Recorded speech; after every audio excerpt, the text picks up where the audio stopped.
జ్ఞానం వేరు నేను వేరు అని వేరు మతాలు అంటాయి. కానీ జ్ఞానం నేనన్నది ఒక్కటే. జ్ఞానము నేను వేరటంచి గణపోతు సుమి, జ్ఞానము వచ్చును పోవును, జ్ఞానాతీతమును తాను గాంచినదాకా. జ్ఞానాతీతాన్ని ఎప్పుడు గాంచుతాడు? ఇప్పుడు వచ్చిన అమ్మలందరూ కూడా మాకు సన్మానం చెప్తే మేము వెళ్ళిపోతాం, లేదా మేము వెళ్ళిపోతాం అంటున్నారు. మరి అయితే మన ఆటోలు ఎక్కేటప్పుడు మర్చిపోతారు.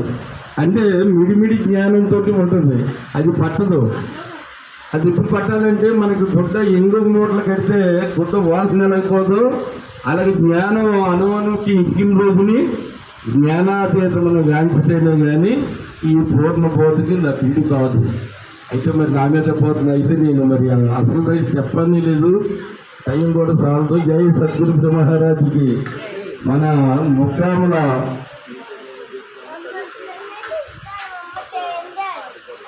అసలు పరిపూర్ణ మరి నాయన గారు, సర్వేశ్వర నాయన గారు 10 నిమిషాలు.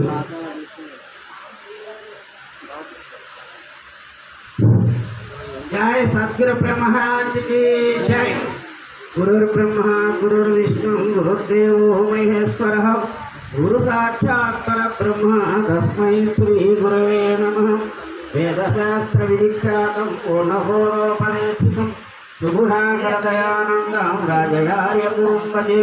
अनसूयाम्बिकां देवीं गुरोर्श्रीराजयोगिपत्नीं श्रीमातरं भक्त्या वन्दे मानसान्तर्यम्। अस्मद्गुरुसमारम्भं कृष्णसन्दीपमध्यमं श्रीमहाविष्णुपर्यन्तं वन्दे गुरुपरम्परां। ब्रह्मानन्दं परमसुखदं केवलं ज्ञानमूर्तिं द्वन्द्वातीतं गगनसदृशं तत्त्वमस्यादिलक्ष्यम् एकं नित्यं विमलमचलं सर्वदी साक्षिभूतं भावातीतं त्रिगुणरहितं सद्गुरुं तं नमामि। जय सद्गुरु ब्रह्मराज की जय। అధ్యక్షుల వారికి, ఉపాధ్యక్షుల వారికి, సభను అలంకరించిన బోధాధికారులకి, వేదికను అలంకరించిన శిష్యులందరికీ ఆ ద్వాదశ నమస్కారం తెలియజేస్తూ, ఈరోజు మహాస్థుతినం దోరాట పాపాయమ్మ గారి ఆరాధన పూజా కార్యక్రమం జరుపుకున్నాం. దోరాట పాపాయమ్మ గారు గురువు గారు దుమ్మరపు నాగన్న గారి వారి పాపాయమ్మ గారి సమేతంగా పూజ జరిగింది. వేలుకల్పులు, ప్రభాత సేవ, తదుపరి గురుగీత పారాయణము, ఊరేగింపు, మహాపూజ జరిగింది. తర్వాత ప్రసాద వితరణ, విజ్ఞాన సభ కూడా చేసుకున్నాం. ఇది కృష్ణప్రభుల వారి దయవల్ల మనం బహిరంగంగా చెప్పుకోవడం జరిగింది. కందార్థ కందపద్యాలు యొక్క గ్రంథావిష్కరణప్పుడు పీలకాన శంకర్రావు గారు, లక్ష్మణరావు గారు, జారమాంబ గారు వేదికన 16 మతస్థులు పిలిచి ఈ యొక్క గ్రంథ పరిచయం చేయడం జరిగింది. ఆ గ్రంథ పరిచయం ప్రకారంగా ఈరోజు సభలు జరుపుకోవడానికి ఆస్కారం కలిగింది. మనకి ఈ యొక్క శివరామదీక్ష సాంప్రదాయానికి పునాదేశం మహానుభావ భావ కృష్ణ ప్రభు.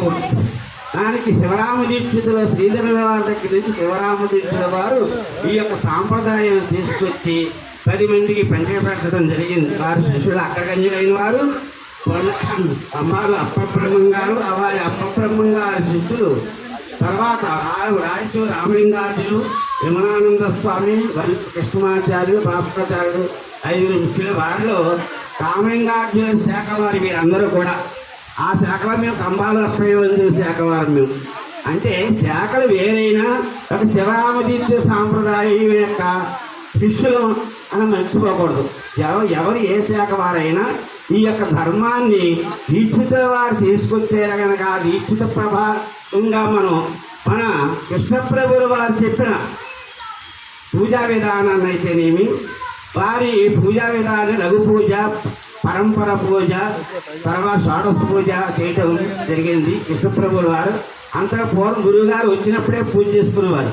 మనకి ఛాయాచిత్రాలు ఏర్పాటు చేశారు, తర్వాత పూజా విధానం ఏర్పాటు చేశారు. అలాగే మనకు పరశురామ నరసింహదాస్ గారు, భద్రాద్రి రామచంద్ర గారు అచల గ్రంథాలు శివరామ దీక్షితుల వారు అచల గ్రంథానికి అనుగుణంగా భద్రాద్రి రామచంద్ర రాయడం 108 పద్యాలు. ఆయన 108 పద్యాలకు అనుగుణంగా కావలి కృష్ణప్రభువుల వారు 278 కంద పద్యాలు రాయటం, కందార్థాలు కంద పద్యాలు రాయటం జరిగింది. ఎందుచేతనంటే కందార్థాల విచారణ మనకి గురుగీత ప్రమాణ గ్రంథం, ఆచరణ గ్రంథం, విచారణ గ్రంథం భద్రాద్రి రామచంద్ర, ప్రచార గ్రంథం కంద పద్యం. అప్పుడు అచల గ్రంథాన్ని చదివినట్టయితే మనకు బాగా అవగాహన. అంటే మనం ఏంటంటే క్షరపురుష నిర్ణయము, అక్షర పురుష నిర్ణయము, ఉత్తమ పురుష నిర్ణయం తెలుసుకున్నాం కదా. కర్త కర్మ క్రియ ఎటువంటిదో అలాగే మనం క్షరుణ్ణి అక్షరుడుగా మార్చుకోవాలి. 25 ఇంద్రియాల వ్యక్తి శరీరాన్ని సమిష్టి శరీరం, పంచిపోతాల్సిన సమిష్టి శరీరంగా ఈశ్వరతనుగా మార్చుకోవాలి.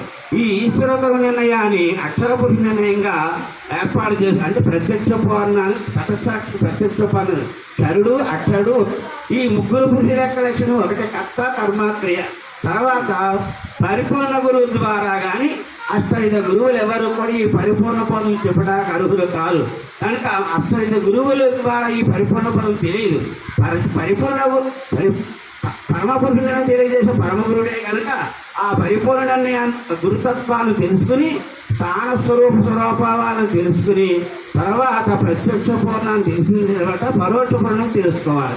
అంటే కైవల్య శరీరాధారి అయితేనే ఈ యొక్క పరిపూర్ణ బోధ అవగాహన అవుతుంది. అంటే మనకి ఈ నిర్ణయం 3 నిర్ణయాల ద్వారా ప్రత్యక్ష పూర్ణం విచారించడం అంటే పరోక్ష పూర్ణ నిర్ణయం ద్వారా కైవల్య శరీరధారి అంటే పలుకన రాకను తలపోయేదమని మదికి తగులక బులుగుక్క సందులేకను కలిగున్నది బట్టబయలు గదరామాయన్న ఇదిగో చూడు కదలాగోయను చలి ఎండావాన నడయ కలిగున్నది బట్టబయలు గదరామాయన్న ఇదిగో చూడు కదలాగోయన్న పద్ధతిగా మనకి ఈ విషయాన్ని తెలుసుకున్నప్పుడు మనకి ఈ యొక్క పరిపూర్ణ పద భాగం తొర్రలు 9 మరిమేని మలకలు 4 ఎర్రది తెల్లది నల్లది కటి దానాక్రమం తలదొక్కదు గొడ్డా గురుబోదని గొడ్డలి చేబోని మరియు పురుగులు మనిషి కొట్టరా.